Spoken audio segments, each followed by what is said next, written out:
کیا تم شبھ گھڑی نکال رہے ہو؟ طیب نے میرا کندھا ہلایا۔ میں نے تم سے کھانے پینے کا بندوبست کرنے کو کہا تھا۔ میں جھنجھلا گیا اور میں وعدہ یاد دلا رہا تھا۔ وہ کمرے سے باہر نکلتے ہوئے بولا۔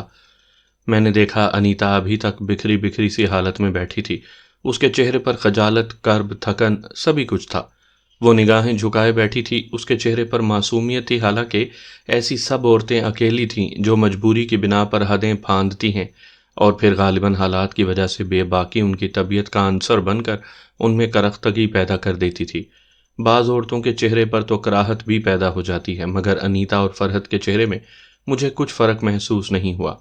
باقی سب باتیں تو دور کی بات ہے، ہمارے ہاں تو عورت کا نشہ کرنا ہی اسے اپنی دنیا سے خارج کر دینے کو کافی تھا، اور آقا آ گیا کہہ گیا تھا کہ میں انیتا سے شادی کر لوں۔ وہ کرسچن تھی، آزاد اور بے باک تھی۔ میں تو اس کے بارے میں سوچنا تک نہیں چاہتا تھا، گو وہ مجھے کردار کی مضبوط، نیک اور سچی لگی تھی، اور شاید یہی وجہ تھی کہ میں اس میں معصومیت محسوس کر رہا تھا۔ بہرحال میں الجھ چکا تھا۔ بات صرف انیتا کی نہیں تھی، میرے معاملے میں تو فرحت کے علاوہ منی دادا، منی دادی، اماں اور بالخصوص بی جان بھی مجھ سے توقعات لگائے بیٹھی تھیں۔ فرحت کو میں کیا جواب دیتا؟ بی جان کو میں کیا منہ دکھاتا؟ منی دادا کا مسئلہ اس لیے نہیں تھا کہ وہ پہلے ہی مجھے میرے خلاف فیصلے پر بات کر چکے تھے، مگر پھر طیب کچھ بھی تھا، طیب کو میں فرحت کے قابل نہیں سمجھتا تھا۔ مسٹر ضیاء، انیتا کی آواز نے مجھے چونکا دیا۔ جی جی، کیا آپ میری باتوں پر یقین کریں گے؟ جی، کیا مطلب؟ جو کچھ میں کہنے والی ہوں وہ مجھے خود کو بھی اجنبی محسوس ہو رہا ہے۔ میں نہیں جانتی تھی کہ آدمی جب اچانک اپنے اندر کی تبدیلی کا کسی کو یقین دلانا چاہے تو کون سا ثبوت فراہم کر سکتا ہے، کیسے یقین دلا سکتا ہے۔ کوئی ایسا پیمانہ نہیں جو اسے سچا ثابت کر سکے۔ میں سچائی کو روشنی سے تعبیر کرتا ہوں مس انیتا۔ میرا ایمان ہے کہ آدمی سچ بول رہا ہو تو اس کے چہرے پر روشنی پھیل جاتی ہے، اس کے انداز، اس کے حرکات اور اس کا لہجہ اس کی سچائی پر دلالت کرتا ہے۔ پھر آنکھیں ایک ایسی دستاویز کی حیثیت رکھتی ہیں جسے جھٹلانا ضمیر کی عدالت میں ممکن نہیں ہوگا۔ او تھینکس گاڈ! اس نے لمحہ بھر کو آنکھیں بند کر لیں۔ اس کے چہرے پر دھیمی سی روشن مسکراہٹ پھیل گئی، جیسے اس نے سچائی کے ٹھنڈے شفاف چشمے سے بہتے پانی میں پاؤں ڈال دیے ہوں۔ سچائی کو جھٹلانا انسانوں کے بس کی بات نہیں ہے مس انیتا۔ ہاں، مگر میں تو آدمیوں کے جنگل میں رہتی ہوں، یہاں تو اتنی تاریکی ہے کہ میں اپنے اندر کے انسان کو صاف دیکھ بھی نہیں پاتی۔ اگر دیکھنا چاہو تو کچھ بھی پوشیدہ نہ رہے مس انیتا۔ آپ بتائیے کیا کہنا چاہتی ہیں؟ اس نے پہلے مجھے غور سے دیکھا، پھر میری آنکھوں میں آنکھیں ڈال دیں۔ میرا جی چاہا کہ میں آنکھیں جھکا لوں، مگر سوچا شاید وہ ان میں بھی سچائی تلاش کر رہی ہو، سو اس کی آنکھوں میں آنکھیں ڈالے رہا۔ میں مسلمان ہونا چاہتی ہوں۔ میں اچھل پڑا۔ جی ہاں، مگر کیوں؟ عجیب سا سوال ہے، اس نے ادھر ادھر دیکھ کر مضطرب انداز میں کہا۔ یا مجھے لگ رہا ہے شاید اس لیے کہ میرے پاس اس سوال کا جواب اتنا واضح نہیں ہے۔ اگر میں یہ کہوں کہ میں آپ سے متاثر ہو کر ایسا کر رہی ہوں تو کیا آپ یقین کریں گے؟ اب کی بار اس نے پھر میری آنکھوں میں آنکھیں ڈال دیں۔ میں خجل سا ہو گیا، لیکن میرا خیال ہے کہ میں مسلمان کے معیار پر پورا نہیں اترتا۔ وہ مسلمان جن سے متاثر ہو کر کوئی اپنا مذہب چھوڑ دیتا ہے، وہ تو اور ہی لوگ ہوتے ہیں۔ بہرحال مجھے خوشی ہوئی، آپ نے ایک اچھا فیصلہ کیا ہے، مگر بہتر ہوگا کہ یہ فیصلہ اسلام کے بارے میں پڑھنے کے بعد کرتی۔ اس طرح آپ کے عقائد مضبوط ہوتے، آپ جان پاتی کہ اسلام واقعی ضابطۂ حیات ہے۔ کسی مسلمان کے اچھے یا برے ہونے سے آپ کے عقائد پر زد نہ پڑتی، اور میں تو بڑا گناہ گار بندہ ہوں۔ میرے لیے تو یہ بڑی سعادت ہوئی کہ آپ نے مجھ سے متاثر ہو کر یہ فیصلہ کیا ہے۔ اب شاید یہی بات، اسی سعادت کا احساس مجھے گناہوں سے بچا لے۔ میں کوشش کروں گا کہ میرا یا میرے مذہب کا امیج آپ کی نگاہ میں متاثر نہ ہو۔ میں نے اسلام کا کافی مطالعہ کیا ہے، اس نے مجھے چونکا دیا۔ جی ہاں، اسے میری بدقسمتی کہہ لیں کہ ہمیشہ کوئی نہ کوئی بات ایسی ہو گئی کہ میں دنیا کے ہر مذہب سے چڑھنے لگی تھی۔ میں سوچتی تھی جب آدمی کے قول و فعل میں اتنا فرق ہے تو پھر آدمی یہ یقین کیسے کر لے کہ اس آدمی کا مذہب سچا ہوگا۔ میں نے عرض کیا تھا کہ آدمی کا برا یا اچھا ہونے سے مذہب کا کوئی تعلق نہیں ہوتا، بلکہ میرا خیال ہے کہ وہ بات کو سمجھ نہیں پاتا، تبھی قول و فعل میں تضاد رکھتا ہے، اور اگر بات اس کی سمجھ میں آ گئی ہوتی تو… سوری مسٹر ضیاء، میرا دماغ بہت بوجھل ہے، ہم اس موضوع پر پھر گفتگو کریں گے۔ میری خواہش ہے کہ میں ان سوالوں کے جواب حاصل کر لوں جو مجھے کنفیوز کرتے ہیں۔ او ہاں ہاں، میں آپ کے لیے چائے اور کچھ کھانے کا بندوبست کرتا ہوں۔ یہ طیب پتہ نہیں کہاں گیا۔ میں اٹھ کر باہر نکل گیا۔ باہر طیب اکیلا نہیں تھا، گوپال بھی آ چکا تھا۔ میں دور ہی سے ان دونوں کو دیکھ کر سمجھ گیا تھا کہ طیب برداشت نہیں کر سکا ہے اور وہ ساری کہانی گوپال کو سنا چکا ہے۔ گوپال کے چہرے پر تمسخر تھا، بے یقینی تھی۔ مجھے خیال نہیں رہا کہ میں طیب کو منع کر دیتا۔ جب سب حیرت انگیز طور پر ٹھیک ہو چکا تھا تو اسے بتانے کی ضرورت ہی نہیں تھی۔ یہ ضرورت اس وقت پر تھی جب ہمیں اپنی گرفتاری کا خطرہ ہوتا۔ انیتا واقعی قتل ہو چکی ہوتی۔ قتل تو وہ ہوئی تھی، مگر یہ سب کچھ جو اس مختصر سے عرصے میں ہو چکا تھا اس پر سوچنے کا موقع ہی نہیں مل پایا تھا۔ سچ پوچھیں تو میری ذہنی حالت قطعی درست نہیں تھی۔ جو واقعات اب تک ہوئے تھے، یہ واقعہ ان سب سے قطعی جدا تھا۔ صرف میں نے ہی اس کی گردن کٹی ہوئی نہیں دیکھی تھی، اور اب اسے ٹھیک حالت میں دیکھا تو اسے زیوسا کی ایسی حرکت سمجھ کر بھول چکا ہوتا جس کا مقصد صرف مجھے ہراساں کرنا ہوگا، مگر اس کے قتل ہو جانے کی اطلاع طیب نے دی تھی۔ اب انیتا نہ صرف یہ کہ بالکل ٹھیک تھی، بلکہ اب تو مجھے ایسے لگ رہا تھا کہ میں کسی بھیانک خواب سے جاگ اٹھا ہوں۔ ضیاء، تمہارے منع کرنے کے باوجود شاید طیب نے تمہارے سو جانے کے بعد بہت چڑھا لی۔ اس کا نشہ اب تک نہیں اترا۔ گوپال مجھے دیکھ کر مسافے کے لیے میری طرف بڑھا۔ دیکھو ضیاء، یہ یقین ہی نہیں کر رہا کہ، طیب نے کہا۔ میں نے گوپال کی نظر بچا کر اسے گھورا۔ وہ سٹ پٹا گیا۔ اسے نشے میں بہکنے کے لیے کچھ کھانے پینے کی ضرورت نہیں پڑتی، یہ پرابلم اسے بچپن سے ہے۔ میں نے مسکرا کر اس سے ہاتھ ملا دیا۔ ویسے انیتا ہے کہاں؟ میں تو سمجھا تھا وہ چلی گئی ہوگی۔ اس کی ماں سورج کی پہلی کرن کے ساتھ ہی اس کا انتظار شروع کر دیتی ہے۔ یہ بات مجھے اسی نے بتائی تھی۔ کیا وہ جانتی ہے کہ میں ایسی بات پوچھنے والا تھا جو شاید مجھے نہیں پوچھنی چاہیے تھی، مگر جلد ہی احساس ہو گیا کہ غلط ہے؟ آئیے، میرا خیال ہے کہ ان کی طبیعت ٹھیک نہیں تھی، اس لیے نہیں گئیں۔ پھر میں طیب کی طرف پلٹا۔ تم نے چائے کا بندوبست کروا لیا؟ کیوں، لڑکا نہیں آیا کیا؟ گوپال چلتے چلتے رک گیا۔ آ گیا ہے، بنا رہا ہے، میں نے اسے پراٹھے بنانے کو کہا ہے، طیب نے جواب دیا۔ میں گوپال کے لیے اس کمرے میں داخل ہوا جہاں انیتا تھی۔ وہ کمرے میں نہیں تھی، لیکن باتھ روم سے پانی گرنے کی آواز آ رہی تھی۔ ہم دونوں وہیں بیٹھ گئے۔ طیب ہمارے ساتھ نہیں آیا تھا۔ گوپال نے ادھر ادھر کا جائزہ لیا، پھر بولا، کمال ہے، یہ میرے ہی گھر کا کمرہ ہے، مگر میں نے یہاں شاید دوسری بار قدم رکھا ہے۔ غالباً یہ کمرہ آپ کی بیوی نے سیٹ کروایا ہوگا اپنے لیے۔ میں نے بھی کمرے کا بھرپور جائزہ لیا۔ میں تو جی اس نعمت سے محروم ہوں۔ وہ ہنسا۔ کیا مطلب؟ مطلب یہ کہ میری شادی نہیں ہوئی۔ ماں کو بڑا ارمان تھا، مگر اس بیچاری کے کوئی ارمان پورے نہیں ہوئے تو یہ کیسے ہوتا؟ میں تو تیار بھی ہو گیا تھا۔ اس نے کوئی لڑکی پسند کی تھی، میں نے دیکھے بغیر ہاں بھی کر دی تھی کہ وہ ذرا بھی دکھ محسوس نہ کرے، مگر یار کچھ لوگ بنتے ہی دکھ اٹھانے اور صرف دوستوں کے ارمان پورے کرنے کے لیے ہیں۔ انہوں نے ساری زندگی محنت کر کے میرے باپ کے ارمان پورے کیے۔ باپ نے منزل پائی تو دوسری شادی کر کے ہم دونوں کو چھوڑ گیا۔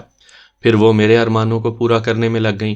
میں نے کوشش کی کہ اب اپنے پیروں پر کھڑا ہو گیا ہوں تو اماں کے سبھی ارمان پورے کر دوں۔ انہیں سکھ دیا، فرما بردار رہا، گھر بنا کر دیا، جو کچھ کہا پورا کیا، مگر بقول ان کے آخری ارمان مجھے آباد دیکھنے کا تھا۔ ان کی خواہش کے آگے سر جھکا دیا، مگر یہاں موت آڑے آ گئی، اور اب کیا کروں گا شادی کر کے؟ اس سے پہلے کہ میں اس سے افسوس کا اظہار کرتا، وہ چونکا، پھر بول اٹھا، یہ طیب کیا کہہ رہا تھا؟ میری سمجھ میں اس کی باتیں نہیں آئیں۔ کیسی باتیں؟ میں نے صرف یہ سوچنے کے لیے سوال کیا تھا کہ میں اسے کیا جواب دوں گا، حالانکہ میں جانتا تھا کہ اس نے کیا بتایا ہوگا۔ وہ کہہ رہا تھا کہ انیتا قتل کر دی گئی تھی، کوئی آقا با گیا نام کا آدمی آیا تھا، وہ ٹھیک ہو گئی، اور کوئی پراسرار چیز تمہارے پیچھے پڑی ہے۔ ویسے یہ نام آقا با گیا میں نے کہیں اور بھی سنا ہوا ہے۔ ہوا کیا تھا؟ نہیں ہوا تو کچھ بھی نہیں۔ دراصل یہ تو درست ہے کہ ایک پراسرار طاقت میرے پیچھے پڑی ہوئی ہے، میں اس کے بارے میں ٹھیک سے جانتا ہی نہیں۔ آپ کو کیا بتاؤں؟ انیتا والا معاملہ بھی میرا خیال ہے کہ اسی طاقت نے ہماری نظر بندی کر دی ہوگی۔ وہ بے خبر سو رہی تھی اور ہمیں لگا جیسے مر چکی ہے۔ یہ سچ ہے۔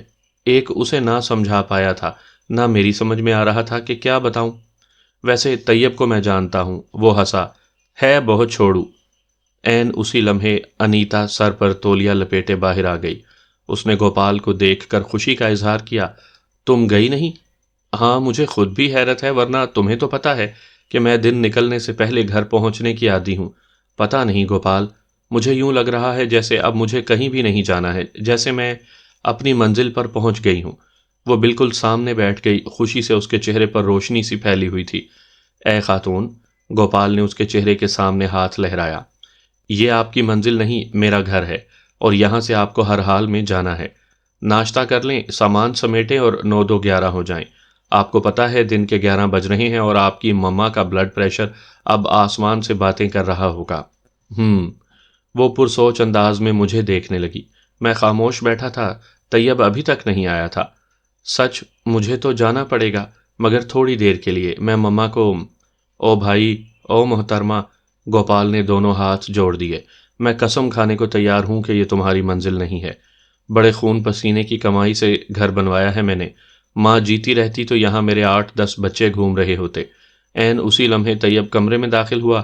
وہ غالباً گوپال کا جملہ سن چکا تھا۔ اس کے پیچھے وہ بچہ بھی تھا جو کام کرتا تھا، وہ ٹرالی لیے اندر داخل ہو رہا تھا۔ یار، یہ شادی کرتے ہی 8 10 بچے کیسے ہو جاتے ہیں؟ طیب یوں پوچھ رہا تھا جیسے ریاضی کا کوئی سوال حل کروا رہا ہو۔ شادی کرتے ہی بتاؤں گا، گوپال نے میز پر سے گلدان وغیرہ ہٹاتے ہوئے کہا۔ ٹھیک ہے، لیکن بھولنا نہیں، طیب نے اسی سنجیدگی سے جواب دیا اور ٹرالی سے چیزیں نکال کر میز پر سجانے لگا۔ میرا ذہن بالکل خاموش تھا، کسی سوچ کی آہٹ تھی، نہ کسی تصور کی موجودگی کا احساس، یوں جیسے گہرا سناٹا پھیلا ہوا ہو۔ میں نے خاموشی سے چائے پی۔ طیب اور گوپال فضول قسم کے مذاق کرتے رہے۔ انیتا بھی ان کے ساتھ شریک تھی۔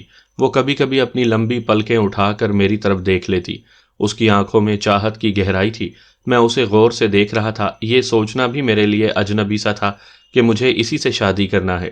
پھر ذرا دیر پہلے کا خیال آ جاتا تو میں اپنی ریڑھ کی ہڈی میں سنسناہٹ محسوس کرتا کہ یہی لڑکی جو ابھی قتل ہو گئی تھی، جس کے قتل ہو جانے میں مجھے کوئی شبہ نہیں تھا، وہ اب بیٹھی چائے کا کپ تھامے طیب اور گوپال سے ہنس ہنس کر باتیں کر رہی تھی۔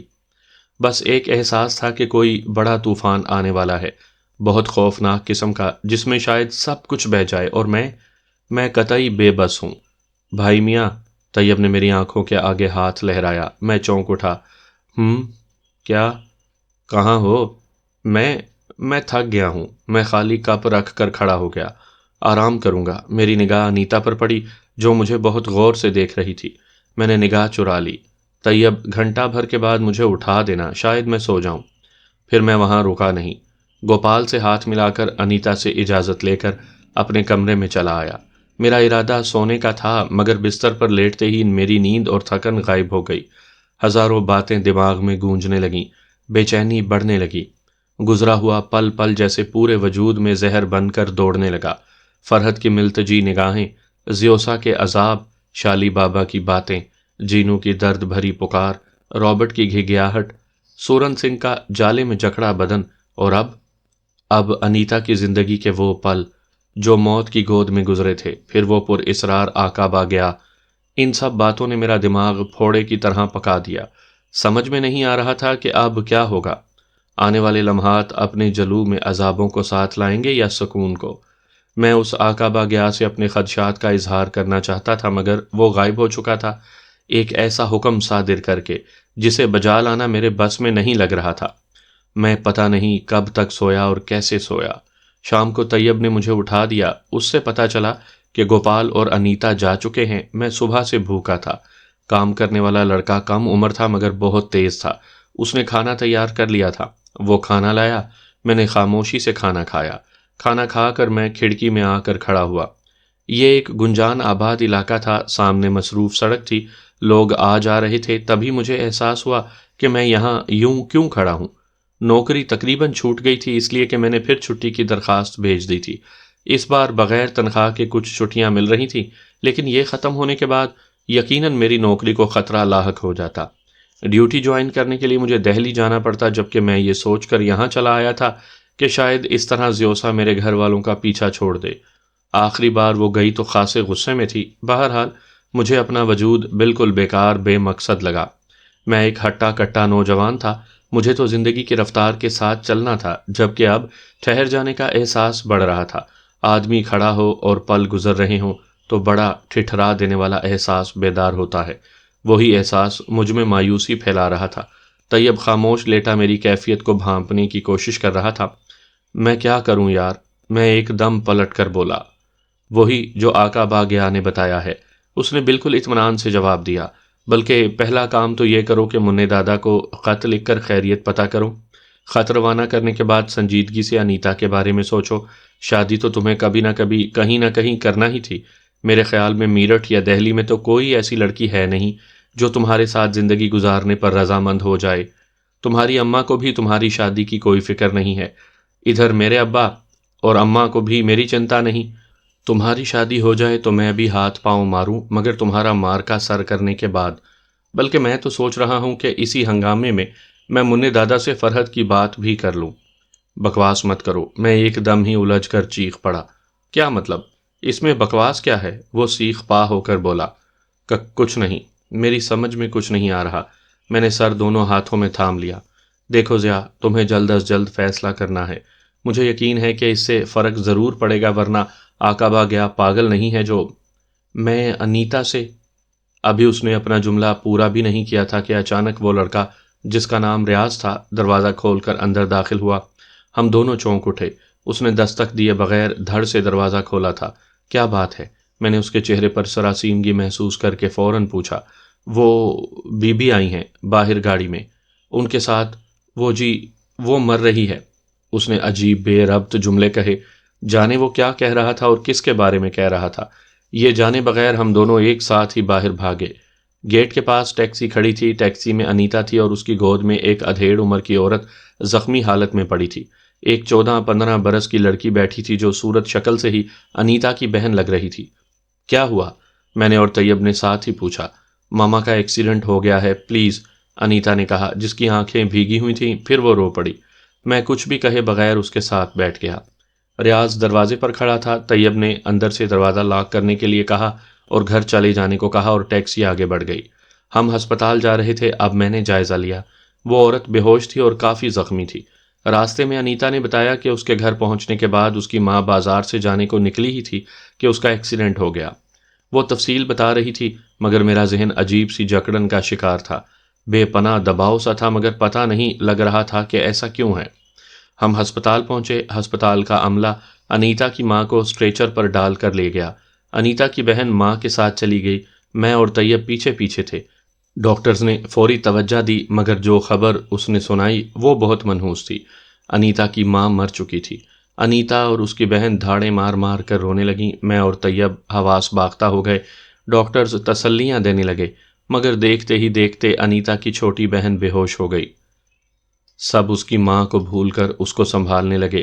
ڈاکٹرز نے بھی اس پر فوری توجہ دی۔ پھر میں نے محسوس کیا کہ ڈاکٹرز پریشان ہو گئے ہیں۔ طیب انیتا کو سنبھالے تھا۔ وہ بری طرح مچل رہی تھی۔ میں نے طیب سے کہا کہ وہ انیتا کو ایمرجنسی وارڈ سے باہر لے جائے۔ ڈاکٹر سہگل نے بھی میری بات کی تائید کی۔ طیب اسے باہر لے گیا، جبکہ وہ جانے کو تیار نہیں تھی۔ ان دونوں کے باہر جاتے ہی ڈاکٹر سہگل نے انیتا کی بہن کو ICU میں پہنچانے کا حکم دیا۔ ذرا سی دیر میں افراتفری مچ گئی۔ میں پریشان ہو گیا۔ مسٹر ضیاء، میں نے جواباً کہا، کیا بات ہے؟ ابھی کہہ نہیں سکتے، ویسے میرا خیال ہے کہ صدمے سے… بہرحال میں بعد میں بتاؤں گا۔ اتنا کہہ کر وہ تیزی سے اندر چلے گئے۔ باہر سناٹا چھا گیا۔ میرے سامنے ٹیبل پر انیتا کی ماں کی لاش پڑی تھی۔ اندر ڈاکٹر اور عملے کے دوسرے لوگ انیتا کی بہن کو چیک کر رہے تھے۔ میں بینچ پر اکیلا بیٹھا رہ گیا۔ میری نگاہیں انیتا کی ماں کے چہرے پر جمی ہوئی تھی اور میں سوچ رہا تھا کہ یہ تو گوا میں تھی۔ رات ہی تو مجھے انیتا نے بتایا تھا کہ اس کی ماں اس کے 6 بہن بھائیوں اور باپ کے ساتھ گوا میں ہے۔ پھر یہاں کب آئی؟ جو تفصیل وہ ٹیکسی میں طیب کو بتا رہی تھی وہ میں نے الجھن میں سنی نہیں تھی۔ میں اسی سوچ میں تھا کہ اچانک ایمرجنسی وارڈ میں اندر کی طرف بنے ICU کا دروازہ کھلا۔ ڈاکٹر سہگل باہر آئے تو ان کے چہرے پر سنجیدگی میں چھپا درد اور کچھ حیرت سی مجھے فوراً محسوس ہوئی۔ میں ان کی طرف لپکا۔ مسٹر ضیاء، مجھے افسوس ہے۔ کیا مطلب؟ میرا دل دھڑک اٹھا۔ ہم اس لڑکی کو نہیں بچا سکے، بلکہ ہمیں ایسا موقع ملا ہی نہیں۔ وہ تو یہیں گرتے ہی مر چکی تھی۔ کیا؟ میں چیخ پڑا۔ یہ کیسے ہو سکتا ہے؟ کیا ہارٹ اٹیک؟ شاید، انہوں نے پزمردہ انداز میں جواب دیا۔ ایسا اس ہسپتال میں پہلی بار ہو رہا ہے کہ ماں کی موت کی تصدیق سے پہلے ہی اس کی بیٹی مر گئی ہو۔ یہ لڑکی کون تھی؟ یہ دونوں؟ جی، یہ میری ساس اور سالی۔ بے اختیار میرے منہ سے نکلا اور میں خود ہی چپ ہو کر رہ گیا۔ مجھے افسوس ہے، آپ کی بیوی کا صدمہ بہت بڑا ہوگا۔ انہیں سنبھالیے گا پلیز۔ میں ڈیتھ سرٹیفکیٹ بنوا دیتا ہوں. ویسے یہ، اس نے انیتا کی ماں کی لاش کی طرف اشارہ کیا، یہ پولیس کیس ہے. میں نے علاقے کے تھانے کو فون کر کے اس ایکسیڈنٹ کی اطلاع دے دی تھی، وہ لوگ پہنچنے والے ہی ہوں گے. Police case? پیچھے سے طیب کی آواز سنائی دی. وہ جانے کب اندر آ گیا تھا؟ یہ کیا مصیبت ہے یار. انیتا کہاں ہے؟ میں نے اس کی جھنجھلاہٹ کو نظر انداز کر دیا. باہر. ڈاکٹر نے اسے بہن کے بارے میں بھی بتا دیا ہے. ضیاء حیرت ہے کہ وہ اب بالکل خاموش ہے، جیسے اس کا ان دونوں سے کوئی رشتہ ہی نہ ہو. طیب بتا رہا تھا. اکیلے رہ جانے کا احساس بھی کبھی کبھی آدمی کو پتھرا دیا کرتا ہے طیب، میں نے دکھ سے کہا. یہ میرے اپنے احساسات تھے. گو میں نے انیتا سے شادی کا ابھی تک کوئی فیصلہ نہیں کیا تھا. یہ فیصلہ اسی آقا با گیا کا تھا، مگر جانے کیوں مجھے ایسا محسوس ہو رہا تھا جیسے میں سارے خاندان سے بچھڑ کر، فرحت سے بچھڑ کر اکیلا ہو گیا ہوں. میرا دنیا میں کوئی بھی نہیں رہا. خود انیتا بھی اپنی مجسم حیثیت میں میرے تصور میں نہیں تھی. صرف اکیلے پن کا کسیلا احساس تھا. ذرا دیر بعد ہی پولیس آفیسرز بھی آ گئے. انہوں نے انیتا سے کچھ پوچھ گچھ کی. میں جلد ہی وہاں سے فارغ ہو گیا. ہسپتال کی ایمبولنس نے دونوں میتیں گھر پہنچا دیں. انیتا ایمبولنس میں تھی، میں اور طیب ٹیکسی لے کر پیچھے چل پڑے تھے. میں نے پہلی بار انیتا کے گھر میں قدم رکھا تو پتہ نہیں کیوں یہ احساس ہوا کہ میں یہاں پہلے بھی آ چکا ہوں. ذہن پر بہت زور دینے کے باوجود کچھ یاد نہ آیا. یہ تمام علاقہ کرسچن لوکیلٹی کا تھا اور مجھے یاد نہیں تھا کہ میں کبھی اس طرف آیا ہوں. طیب کفن دفن میں لگ گیا. انیتا کا چہرہ بالکل سپاٹ تھا. اس نے مجھے ایک کمرے میں بٹھا دیا تھا جہاں علاقے کے کچھ اور لوگ بھی آ گئے تھے. یہ سبھی میرے لیے اجنبی ہی تھے. بس اس ایک احساس کے سوا اور کوئی احساس نہیں تھا. گوپال آیا تب ذرا میں اس احساس کے شکنجے سے باہر آیا. ہمیں وہاں رات ہو گئی. علاقے کے لوگ اپنے اپنے گھروں کو چلے گئے. اب گھر میں صرف میں، طیب اور گوپال رہ گئے. انیتا بالکل خاموش ایک کونے میں بیٹھی تھی. مجھے اس پر ترس آیا. آقا با گیا کا فیصلہ زیادہ سنگین محسوس نہیں ہوا. طیب پریشان تھا کہ انیتا کو اکیلا کیسے چھوڑا جائے. میں نے کچھ نہیں کہا. گوپال نے ہمت کی اور اسے گھر چلنے کو کہا. وہ پر امید نگاہوں سے میری طرف دیکھ رہی تھی جیسے میرے منہ سے کچھ سننا چاہتی ہو. میں نے پہلے نگاہ چرا لی، پھر دھیرے سے افسوس کیا. اس کے اکیلے پن کو اذیت کہا. اسے ساتھ چلنے کو کہا. وہ فوراً تیار ہو گئی. اب اس کی آنکھوں میں جھلملاہٹ تھی، آنسوؤں کی بھی اور غالباً خوشی کی بھی، جسے اور کسی نے محسوس کیا ہو یا نہیں، میں نے محسوس کر لیا تھا. اچانک مجھے خیال آ گیا اور میں نے پوچھ لیا، تمہاری والدہ تو گوا میں تھی نا؟ پھر یہ؟ میں گھر پہنچی ہوں تو یہ آ چکی تھی. باپ انہیں گھر چھوڑ کر کہیں چلا گیا تھا، باقی بچوں کو بھی لے گیا. ایک بہن باپ کے ساتھ نہیں گئی تھی، شاید موت راہ بنا رہی تھی. وہ بازار کے لیے نکلی تھی کہ میں اس وقت گھر میں تھی. چیخ کی آواز سنی تو باہر بھاگی. کار والا کچل کر فرار ہو رہا تھا. میں دیکھ نہ سکی کہ اس کی آواز بھر آ گئی. چھوڑو ضیاء، طیب نے ٹوک دیا. چلو. ہم اٹھ کھڑے ہوئے. گوپال جیپ میں تھا. اس نے ہمیں گھر پر چھوڑ دیا. رات پھر آ گئی تھی. میں خوف زدہ ہوا. آج بھی کچھ ہو سکتا تھا. زیوسا کی دشمنی مول لی تھی. جو نہ ہوتا کم ہوتا. میں نے موقع ملنے پر طیب سے کہہ دیا کہ آج رات جاگنا ہے، کوئی نیا گل نہ کھل جائے. طیب کو یاد آ گیا. وہ سفید پڑ گیا. ضیاء، تم اس سے آج اسی وقت شادی نہیں کر سکتے؟ کیا پاگل ہوئے ہو؟ میں جھلا گیا. اس بات سے شادی کا کیا تعلق ہے؟ تم سمجھتے کیوں نہیں؟ آقا با گیا نے کہا ہے تو ٹھیک ہی تو ہوگا. پتہ نہیں کیوں میرے دل میں بھی یہ خواہش بڑی شدت سے ابھری اور اس احساس کے ساتھ جیسے انیتا سے ابھی نکاح پڑھوا کر ہر مسئلے سے آزاد ہو جاؤں گا. میں نہیں جانتا کہ یہ میری چھٹی حس تھی کہ باہر سے رینگ آنے والا کوئی خیال. مگر میں بالکل طیب کے سے انداز میں سوچنے لگا. میں نے انیتا کو اب اس کمرے میں نہیں ٹھہرایا جہاں وہ رات ٹھہری تھی، بلکہ ہم نے طیب والا کمرہ اسے دے دیا. میں اور طیب ڈرائنگ روم میں آ بیٹھے.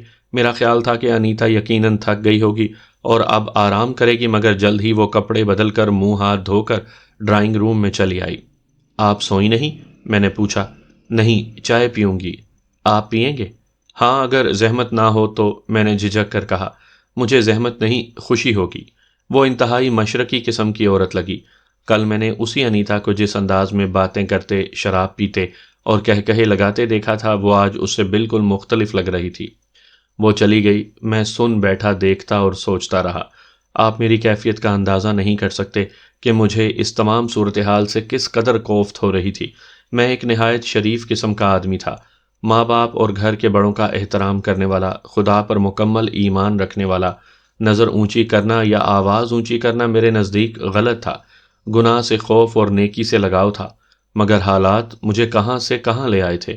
میں کیا کیا کر چکا تھا۔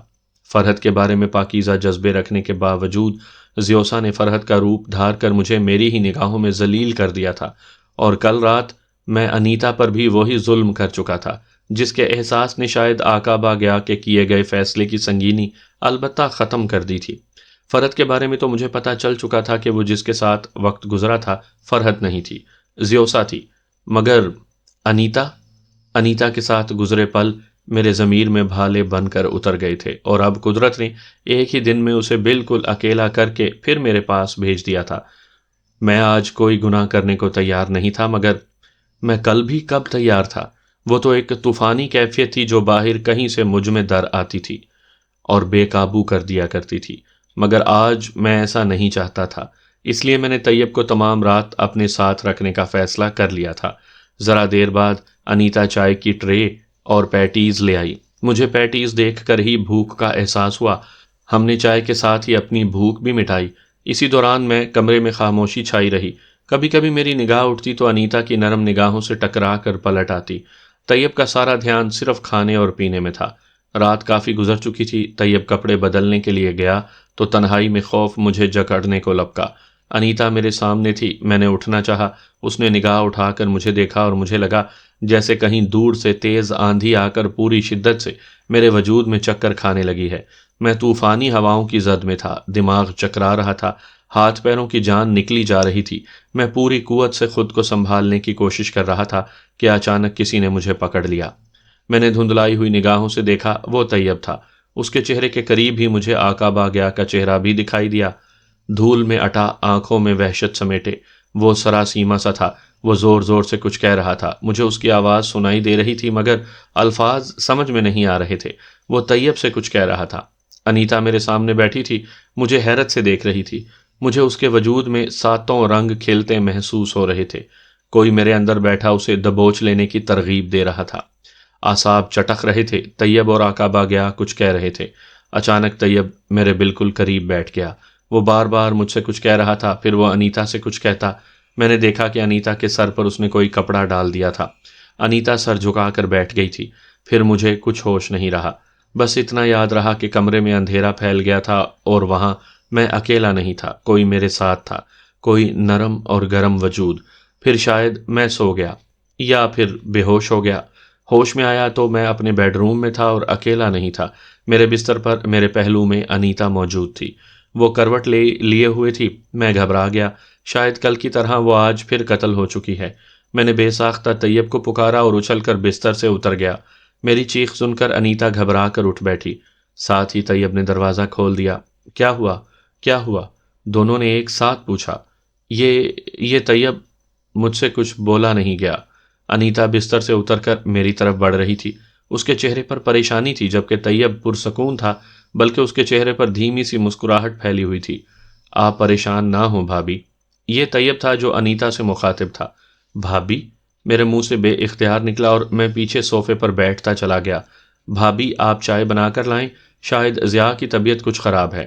اب طیب میرے اور انیتا کے درمیان میں آ گیا تھا۔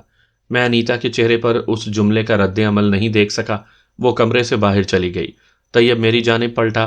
طیب، یہ یہاں؟ اور مبارک ہو ضیاء، تمہاری شادی ہو گئی۔ کیا؟ تم پاگل ہو گئے ہو کیا؟ میں چیخ اٹھا۔ Please Zia, take it easy, میں ابھی سب کچھ بتاتا ہوں، مگر یوں واویلا نہ مچاؤ۔ ہم انیتا پر کسی قسم کی کوئی خوفناک بات ظاہر نہیں کرنا چاہتے۔ اگر رات میں نے تمہارا نکاح نہ پڑھا دیا ہوتا تو شاید ہم دونوں بلکہ تینوں یہاں نہ ہوتے اور میں وہاں جہنم میں اکیلا تم دونوں کے بغیر بہت اداس ہوتا۔ بکواس مت کرو، سیدھی طرح جواب دو۔ غصے اور صدمے سے میرا بدن کانپ رہا تھا۔ ضیاء، اب طیب واقعی سنجیدہ ہو گیا۔ اس نے میرے بالکل سامنے بیٹھ کر کہنا شروع کیا، کل رات شاید بہت خوفناک طوفان آنے والا تھا۔ تمہیں یاد ہے ہم لوگ ڈرائنگ روم میں بیٹھے باتیں کر رہے تھے؟ ہاں، پھر اچانک تمہاری کیفیت بدلنے لگی۔ انیتا تمہاری طرف متوجہ نہیں تھی، مگر میں نے تمہارا چہرہ دیکھا تھا۔ تو جانتے ہو مجھے کیا لگا؟ وہ مجھے غور سے دیکھنے لگا، پھر بولا، مجھے لگا جیسے رابرٹ میرے سامنے آ گیا ہو۔ کیا؟ میں نے بے ساختہ پہلے اپنے بدن کو دیکھا، پھر چہرے پر ہاتھ پھیرا۔ نہیں، اب سب ٹھیک ہے، طیب نے جلدی سے کہا۔ میں تو شاید کچھ بھی نہ کر پاتا کہ اچانک مجھے محسوس ہوا دروازے پر کوئی ہے جو زور زور سے دروازہ پیٹ رہا تھا۔ میری نگاہ انیتا پر پڑی۔ وہ ایسے آنکھیں بند کیے جھوم رہی تھی جیسے نشے میں ہو یا کوئی منتر پڑھ رہی ہو۔ پھر میری نگاہ تم پر گئی تو تم اپنی حیت تبدیل کر رہے تھے۔ تمہارا چہرہ اور بدن سکڑ رہا تھا۔ میں تمہیں سنبھالنے میں لگ گیا، اور سچ مانو تو میرا جی چاہا تھا کہ تمہیں اسی حالت میں چھوڑ کر بھاگ جاؤں۔ تم بہت خوفناک ہو گئے تھے ضیاء، بہت خوفناک۔ اور تبھی انیتا جھٹکا کھا کر صوفے پر گر گئی تھی۔ عجیب کراہوں کسی آواز تھی جو اس کے لبوں سے نکل کر مجھے اور خوف زدہ کر رہی تھی۔ دروازے پر جو بھی تھا اب پوری شدت سے دروازے پر ٹکریں مار رہا تھا۔